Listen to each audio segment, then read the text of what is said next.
అంబానీ పెళ్లిలో తన వదిన ఉపాసన మీద జరిగిన ఘోర అవమానంపై ఫైర్ అవుతూ వచ్చారు వరుణ్ తేజ్.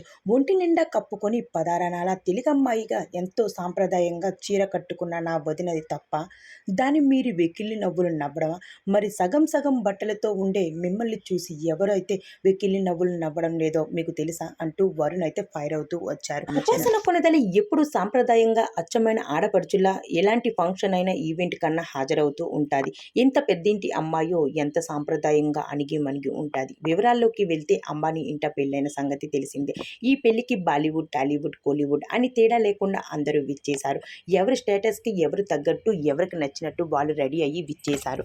పెళ్లి కన్నా ఎక్కువగా సెలబ్రిటీ ఎటువంటి బట్టలు వేసుకొని ఎటువంటి జ్యువెలరీ పెడతారు అని ఎదురు చూస్తూ ఉంటారు చాలా మంది అభిమానులు. రీసెంట్గా ఆ పెళ్లి వేడుక సోషల్ మీడియా అంతా నిండిపోయింది. అందరూ కపుల్స్గా ఎంట్రీ ఇచ్చేశారు. టాలీవుడ్లో రామ్ చరణ్, ఉపాసన కూడా ఎంట్రీ ఇచ్చేశారు. గతంలో ఉపాసన మీద చాలా కాంట్రవర్సీలు వచ్చాయి. కానీ అవన్నీ పక్కన పెట్టి ముందుకు సాగిపోయింది. రీసెంట్గా తమన్నా వెకిలి నవ్వుపై సోషల్ మీడియా బాగా వైరల్గా మారింది.